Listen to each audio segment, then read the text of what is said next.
ప్రజలు ఆర్టీసీ సేవలను సద్వినియోగం చేసుకోవాలని సంస్థ చైర్మన్ సోమారపు సత్యనారాయణ పిలుపునిచ్చారు. సంగారెడ్డి జిల్లా జహీరాబాద్ డిపోలో 11 కొత్త ఎక్స్ప్రెస్ బస్సులను ప్రారంభించిన ఆయన ప్రయాణికుల సౌకర్యం కోసం కొత్త బస్సులను ఏర్పాటు చేశామని, మరిన్ని మెరుగైన సేవలు అందించేందుకు కృషి చేస్తామని పేర్కొన్నారు.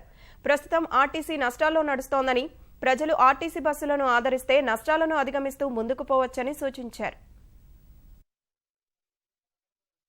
మేము లాభం ఉన్నా నష్టమున్నా ఈ బస్సును ప్రజల కోసం నడపడం జరుగుతుంది.